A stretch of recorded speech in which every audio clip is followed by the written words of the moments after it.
Welcome to the Eye on Annapolis Local Business Spotlight. There are thousands of locally owned businesses in the area, some small and some large. Some you may know and others you don't. But one thing they all have in common is a great story, and we want to share it with you. Join us every Saturday as we talk to the founders, the owners, and the managers of local businesses you have come to know and love, and those you will come to know and love. Now here's your host, John Frenay, with this week's Local Business Spotlight. Hey, we popped up here to Brooklyn Park, which we don't get up here as often as we should be, but we're with the Chesapeake Arts Center and Donna Anderson, who is the executive director. Did I get the name right? That is correct. All right, of the Chesapeake Arts Center here on 194 Hammonds Lane in Brooklyn Park. And you're tucked in behind Brooklyn Park Elementary School, right? Actually, middle school? We're behind the middle school. Okay. Yes, Brooklyn Park Middle School. And I don't want to say this, but you're kind of like the North answer to Maryland Hall. Our arts community is awesome here in Anne Arundel County. Between the Art and Public Places Commission in the city, you've got the Anne Arundel County Arts Commission, Arts Council, and you guys have really come a long way since I was here several years ago for a podcast. But we wanted to hop up here and see. I know you're just coming off of your Art in the Park, which was about a month ago, I guess. October 8th. And find out what's going on with Chesapeake Arts Center, which I hope is not a hidden gem of Anne Arundel County, because everybody really should know about it. Well, thank you. John, it's great to have you here. And we probably are still a little bit of a hidden gem, but we are trying every day to make sure that we're not, and to get our message and programs out to the public. And so having you here is a great opportunity to do that. Well, I'll tell you, we are in, as I look around, obviously a school. And as we were walking up, you told me that you've been physically separated from Brooklyn Park Middle School with a wall. So you can't get into there if you wanted to, maybe with a chisel or a hammer or something like that. But we're not going to go there. But how did the Chesapeake Arts Center come to be? Well, kind of a really fun and interesting story is that we were established in about 1998 is when we were incorporated.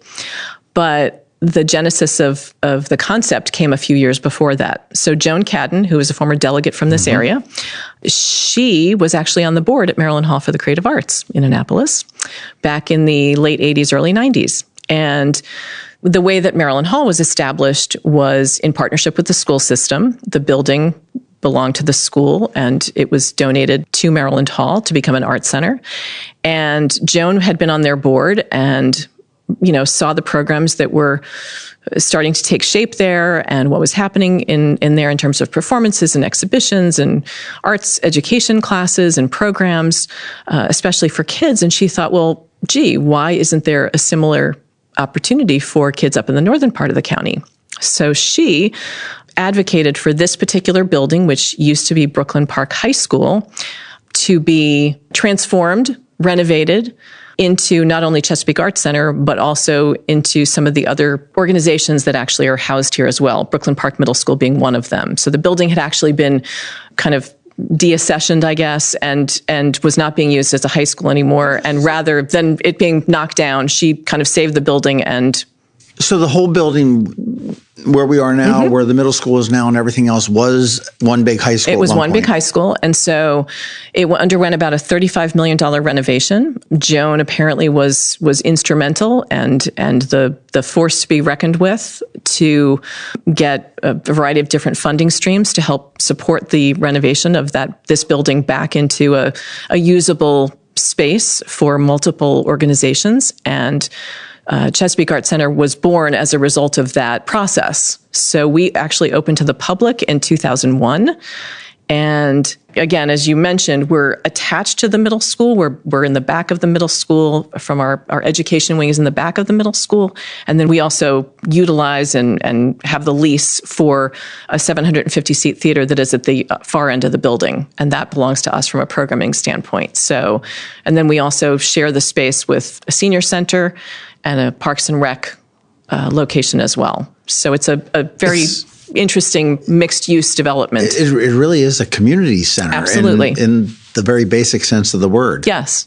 But the genesis of the Arts Center, as we know it, was really replicated on that same concept to provide, a variety of arts opportunities for families, students, adults in this community and give them that same access. You talk about adults and students and everything else in the community. I mean, do you, the students, and I want to get into the programs and stuff a little bit later, Sure. but who is your audience here? I mean, is it Brooklyn Park and Glen Burnie and the Northern County people? Or, I mean, certainly there's plenty to hear that you should travel up from Deal for. Yes.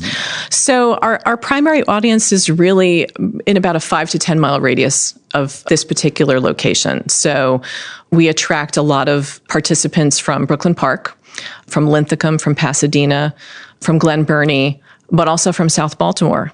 So we get folks from those areas as well as Catonsville. My ex-wife lives yes. in Locust Point, and she was down here for Art in the Park and had a great time. It was actually she was up here with Kristen Peronis from the Visit Annapolis. Oh, yes. They came up together and said it was just an absolutely fabulous time. It was a fun event. It was our 8th annual Arts in the Park event, and it's really That's older than you. It is. And it's really just like a community festival where it's actually grown over the last 2 years, so that we've added music, we've added a lot more vendors, and it's just a great opportunity for people to come out for free and hear music, take part in hands-on workshops done by our instructors. There's food trucks. So it's a really great free event. We had about 800 people come. Yeah. But let's talk about the programs here. And I'm constantly amazed that, and this is really where you set yourself apart from what we have to your neighbors in the South in Annapolis. Annapolis is focused on, we've got the opera, we've got the symphony, we've got the ballet, but I'd say traditional arts. And you do certainly have that here as well. Your makerspace is huge, yes. which is fairly new. That's about, 3 or 4 years? We opened it in 2017. Okay, so that's my little COVID funk coming in here where I... So add 2, and that's exactly. What year is it anymore? Right? We can't remember. And for those who aren't aware of the Makerspace, I mean, we work with Annapolis Makerspace, but this is just a great resource for woodworking, yes. plastic working, laser working. I'm sure there's probably metal working. If you're a tinkerer, it's a great place to check in because they've got the big cool toys that we could never afford. We have lots of cool toys in the makerspace, and I think that's back to your point about what distinguishes us. And I think that is one of the areas that we try to distinguish ourselves, and we want to proactively be again responsive to the community. This is the history of North County is very industrial oriented, and so the makerspace in some ways is a little bit of kind of an homage to that. So again, our makerspace has great opportunities for people who are into, woodworking, but don't have tools at home, who are perhaps burgeoning entrepreneurs who want to create something, make something, and then sell it on their own. We have one gentleman who somehow decided to make crab mallets as a side hustle, as a side business, and he's been making crab mallets in our makerspace for the last year or so, and he sells them, and gives them away as gifts to friends and neighbors. We have other people who come and make T-shirts. We have other people who, again, are just tinkerers who want to create their own things that are interesting to them. How does it all work? Sure. Okay, if I've got some woodworking skills, but I don't have the giant bandsaw or the house to be able to the space to be handle that. Do I come in and pay an hourly fee to work, or do I have to enroll in a semester to have access? Sure. Or is great questions. Can I give you $1 million to get a lifetime membership? Yes, you can. We take checks. So yes, there's actually a couple ways that people can interact with the Makerspace and with all of our programs, obviously. But with the Makerspace specifically, because especially from a wood shop standpoint, there are tools that are slightly dangerous if you don't know how to use them, or very dangerous if you don't know how to use them at all. So in order to use certain parts of to use any of the equipment in the makerspace, you have to go through a training. There are specific training classes that are, again, relatively inexpensive. We offer them usually once a month, sometimes more, for each individual kind of discipline, if you will, like woodworking 1, or woodshop training, or screen print training. And so you come for, about an hour, maybe an hour and 15 minutes, and you get trained on not just the equipment, but again, like the computers for how to connect that to the digital, our laser cutter or our vinyl cutter, how to use Adobe Illustrator so that you actually can come with your your plans in place, or you can learn how to use that here. And then that is connected to those machines that will read that file. So once you go through that training program, then you are basically free to come to the makerspace whenever it is open. There's usually like a sign up for certain parts of the makerspace based on equipment needs, but you can either do a $15 per time. Like if you wanted to come on a Wednesday and we're open for 8 hours, you pay $15 and you can come here and spend 8 hours here doing projects in the makerspace. Or if you know that you want to do like long-term projects, or you really have a lot of stuff that you'd like to work on, you can do a monthly makerspace fee of either $50 or $60. So depending on. So this is really affordable. So it's very affordable. And again, we have people who participate with us in both ways. We have some folks who just hear about us and say, I just have this one project I want to work on, so I'm going to come for 3 times because I really need a bandsaw, and that's all I need. And that's the way they enter in. And then usually they come back again for something else because they see some other thing or they have another idea. It's like fishing. You hooked them in there. Yes, exactly. We hook them in and then they come back. And then, like I said, other people come and they're like, we have a couple of, many folks who are here on a very regular basis each week, who are working on ongoing projects, or again, really like the camaraderie of just being able to be in a space with other people to work on their projects.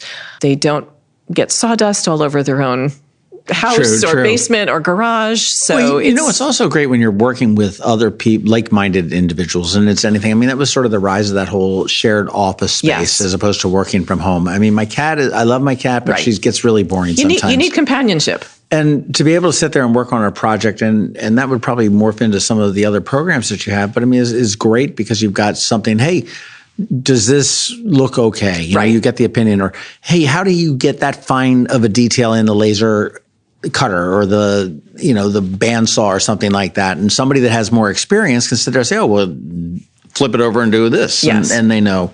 Right. And again, we always, and I think that's part of what a makerspace is all about. It's really providing that space for creating and for being in a collaborative environment. And so I think that's part of where, kind of just from a broad standpoint, the arts are so important because they do connect us. They connect us not only to our own intrinsic creativity, but they do give us the opportunity to connect with other people with whom we are experiencing art with, or who we're doing art next to.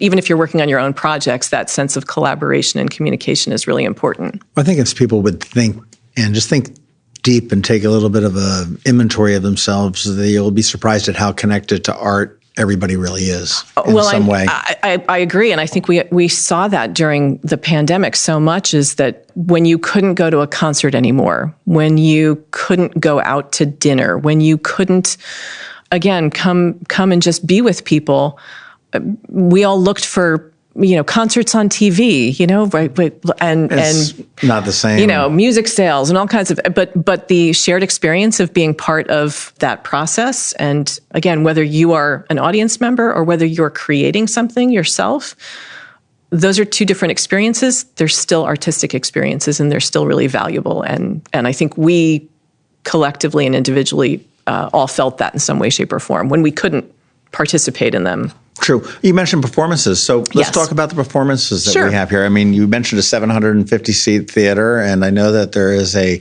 black box theater in the basement. Very similar to Maryland. Yes. It's down in the basement. But what types of performances do we have at Chesapeake Arts Center? So right now, most of our performances are actually in partnership with other groups. So we obviously during the pandemic did not have performances taking place, and our theaters are actually used in a couple of different ways.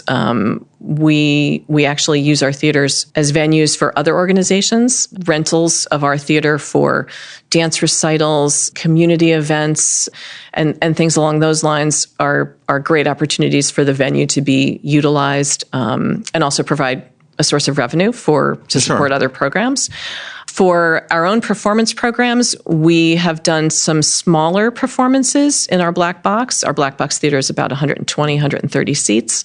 But what we are actually finding is that this community has gotten out of the habit of again, from the pandemic and just, returning back to that we have to really be invitational with them and find out what they really want us to put on stage. Yeah. Well, so our how we've been working it is we've got partnerships with a couple of already established organizations, Maryland Concert Series, which used to be the Performing Arts Association of Linthicum. They are a new performing arts partner with us. And so they're using our theater 6 times this year in our kind of arts year. A couple of years ago, or maybe it was last year. Years and years ago. It was like 10 years ago they were here, and then they've been at another venue. So they've come back.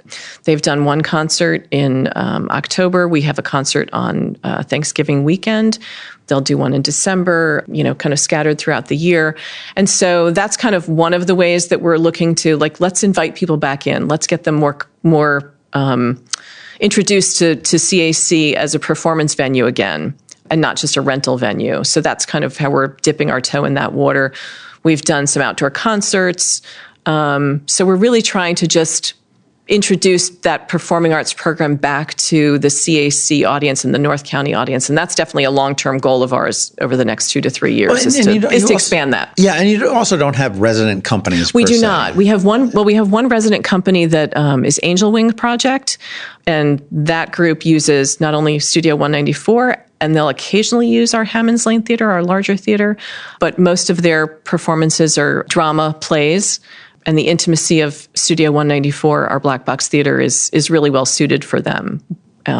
So in terms of other performances, we just started a partnership with a group called Star Limited, and that's a youth-oriented performing arts program out of Catonsville, and they are now in partnership with us. So they do performances put on by teens and young adults, and they are great quality, and they've done some great shows. And then we just started a partnership with Heritage Players.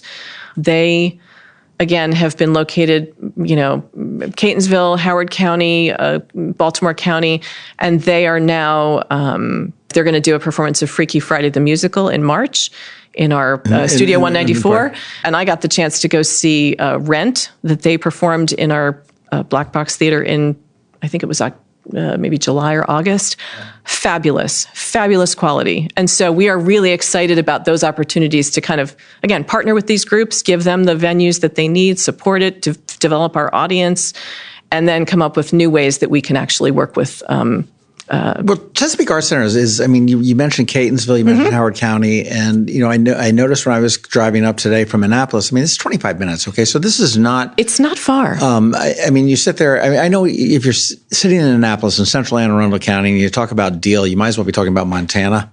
Because everyone thinks, oh my God, South River Bridge. No, don't ever go over there, Simba. That's the dark side. And the same thing. Once you get past Severna Park, they're like, oh no, that's way, but it's not.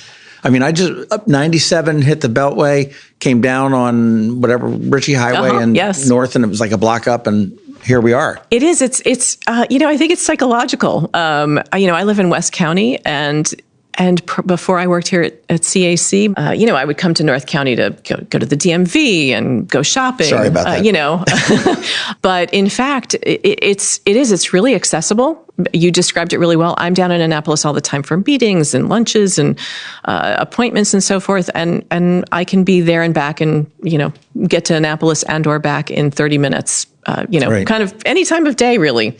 So I think. One of the things that we really want to do is make sure that the folks who are living, in close proximity to CAC know we're here, but also to reach out to other parts of the county, West County, as you said, Severna Park, Annapolis, and have programming that folks from other parts of the county want to participate in, want to see, and just be another venue for people to know that they can come here and have really good quality inspiring arts experiences. You do. Well, you've got the galleries, which I was roaming around earlier today, that rotate with different exhibitions that come in and out, which are fabulous. There's one down there right now. Begins with an S. Seth Ellison. He's a relatively new artist from Philadelphia, and he does really bold and beautiful work that just looks fabulous in there. Yeah, so. They're funky and they're thought provoking and everything else. It's here till the 23rd, so if you can get up here before the 23rd, come check that out. But So you've got the galleries, you've got the makerspace, you've got different performing venues partnered with all sorts of people out there. I guess the other thing that you've got is the education aspect to this. I mean, we're for crying out loud, we're in a school. We've got a lot of, they all look like classrooms. And I will say that I would say education is something that we have had prior to my being here, and certainly during the pandemic, and I know into the future that we have been known for quality education programs here, and it's something that we are continuing to build on. We have a really, I think, just a wide variety of ways that people can interact with us. So we have tuition-based classes, which basically just means, here's a class, you pay, $100 for a 6 or 8 week class. You come and learn how to paint or draw. Which is very similar to Anne Arundel Community College. Exactly. And their, correct. Whatever it was. And then, but one of the things that we really focus a lot of our attention on, because of the location that we're in and the high level of poverty that actually exists up here in North County, especially in the Brooklyn Park area, is making sure that we have free and accessible and affordable education programs. So we, and honestly, our programs have exploded over the last 2 years, which I think we're really proud of. When the pandemic hit, we were in lockdown and working from home, and we all kind of said, okay, what can we do? We have to still operate. And so we just came up with the ways that we thought we could do education programs in person during a pandemic. And we did it. We did it outside. We did it with smaller class sizes. We masked everyone. We limited access to the building only to students. We transitioned our tech crew into safety people who were checking people in and taking temperatures and washing down surfaces. And so we operated, and we continued to do programming. We set up pop tents and marley floor outside in the parking lot to do dance classes. And we had parents come up and say, thank you so much for doing this, because my kids were driving me crazy. Well, they really needed the outlet. And so, that just told us that we, how we approached it was great. And so since then, we've created partnerships with Anne Arundel County Public Schools. We're doing after-school programs 3 days a week with, I think we'll serve about 400 students this Wow. So you've got this year. So you've got after school programs. After school. And again, you talked about anime drawing. We do. But again, just a variety of different things. Again, we do the kind of more traditional things like, draw, paint, ceramics and things like Here's that. A pear. But, yeah, right. And a bowl. Right. But we focus a lot of our education programs on maybe a little more different kinds of arts. We have a sewing machines in one of our classrooms that kids can use to learn how to sew and do cosplay. Anime has been super popular with kids up here, just accessible to them. It's a different way to learn how to draw. And so obviously dance is a perennial program of probably any arts center, and that continues here. But we also do, in addition to, we might not do as much ballet, but we'll do more jazz or modern or hip hop. And so I think what we are really trying to make sure that we do is to, be able to be nimble and flexible. How do we pivot? How do we add programs? You seem you're really driven by the community, for the community. We are. And I think one of the things that we want to continue to do as we grow our programs over the next few years is to, again, invite people in that are not being served. To reach out into the community to find out, what do you want? What are we not doing? What are we not delivering to you? Do we need to go out into the community more? How can we make our building, if you don't know about that we're here, what do you need to know? We have a scholarship program. Again, we do free workshops continuously, several times a month, STEAM workshops and makerspace workshops and just general arts workshops. We want to invite people in and come up with different ways that they can, just try new things. And for those that are listening, STEAM, that's not pipe fitters. It's not pipe fitters. It's science, technology, engineering, arts, and math. They snuck that A into the STEM program. Correct. Didn't they? It's STEM plus arts. And honestly, it really just means making sure that you're looking at all the different ways again, maybe a child's brain might work, and being open to providing different opportunities for them, for those kind of synapses to connect in a different way. And arts is part of that, but also, arts and engineering together. How do you build a drawbridge? How do you build a suspension bridge? Well, that's art, but it's also engineering. Right. How do you paint a mirror? How do you paint a huge mural? Exactly. Yes. Your arms are not quite that long. Figure out how to do it there. Yeah. Well, okay, so you've talked about grants. You've received different grants, and I'm sure that you guys have a whole office full of grant hunters. And it is me. I am the office I'm the office grant hunter. We have it's one thing Mayor Buckley said when he got elected the first time. He said he was going to have grant ninjas. To seek out all the grants. I haven't seen any grant ninjas in Annapolis yet, so maybe they're all up here in Brooklyn Park. Yeah, looking for that. But and obviously you get support from the school district in kind, if you will. Correct. Which is wonderful. You've got tuition support. You've got the cover charge that the makerspace will say, for lack of a better word. But are there memberships? I know that some arts organizations you can be a member of, and how can the community support you? Sure. The local community, obviously, let's come out and see something. Let's do something. Let's visit something are critical things to go and let everybody else know about it. Yeah, no, honestly, so we, as I've mentioned before, we have a partnership with the school system, not only for the in-kind support that we get for our building, but also through granting with them to, again, provide after-school arts programs for Anne Arundel County Public Schools students. We also have a grant and a partnership with Arundel Community Development Services. They help fund, through grants, our scholarship program and also an after-school teen club that we do to provide a club for Brooklyn Park middle school students. We get support from the Arts Council of Anne Arundel County and the Maryland State Arts Council. I and a part-time development director, and we are constantly looking for grants and opportunities and partnerships. Our education program folks and our artistic director, we're always on the lookout for folks that we can partner with. And that's a great opportunity for us to, again, leverage what we do and partner with some of these other groups that want to incorporate arts into their programming, but they might not be an arts group. Right. So, and you are a nonprofit. We are a nonprofit. We have memberships. We are really trying to grow our scholarship fund, our annual fund, looking for additional grant opportunities. About more than half of our funding right now is coming from fundraising. So grants, memberships, individual donations, family foundations, corporate support.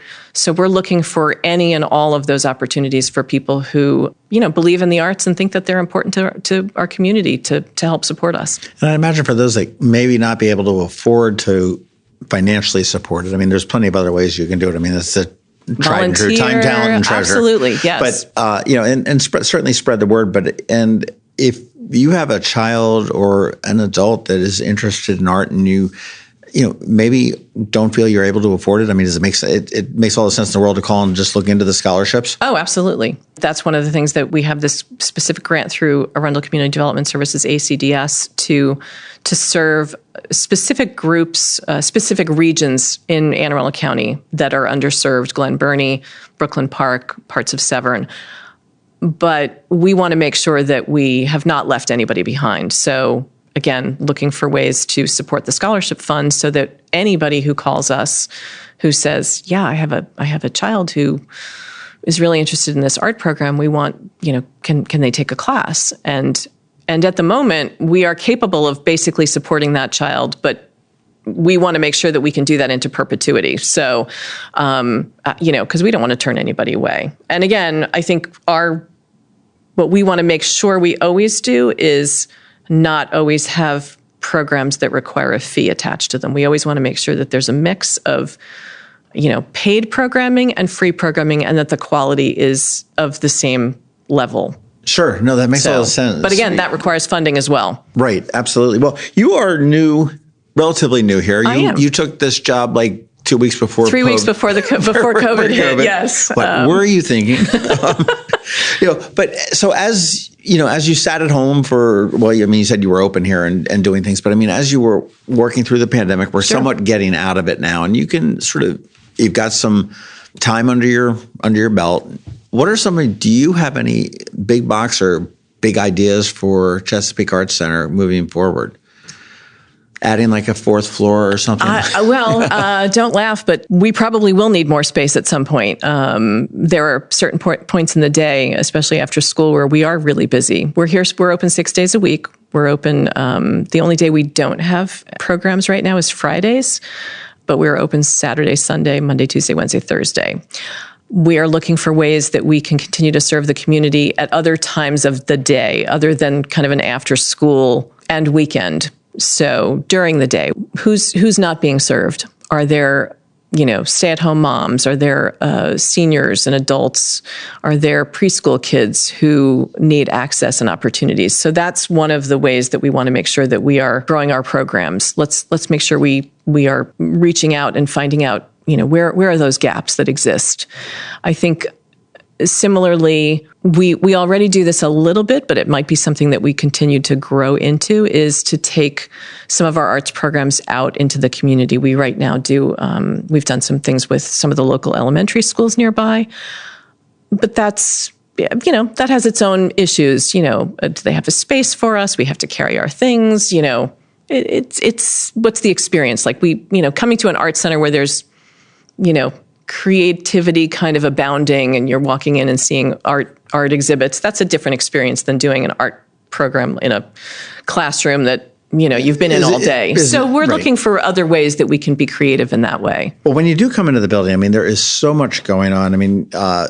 All-encompassing arts, but sewing. There was the cosplay. Mm-hmm. There's the drawing. You've got pottery. You've got drawing. You've got all sorts of graphic stuff. You've got woodworking. You've got laser printing. Laser printing, is that right? 3D printing. 3D printing, which yes. I still don't understand. I've seen it happen, and it's kind of cool to watch, but it's a time-consuming process. They called it printing, and that's my old mind going back to.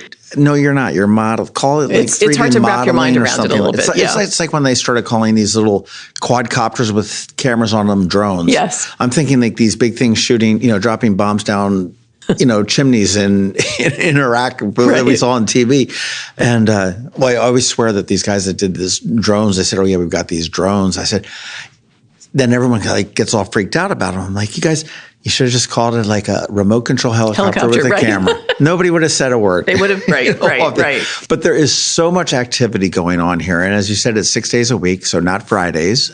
Right now. But that could change. And there's so many ways to support it. You've got memberships, you've got certainly attendance at performances. You can come in and you can check it out, but just even come in and just visit it. Look at the galleries. Yes, and again, going back to the galleries, one of the things that is relatively new and that we are again growing into is we just added a new gallery space. We doubled our gallery space. We used to have one gallery, now we have two. The second one is a little bigger than the first. We've obviously added more exhibitions, so we're doubling our exhibition capacity, which means we can showcase the art of more artists and different types of art than with just one gallery.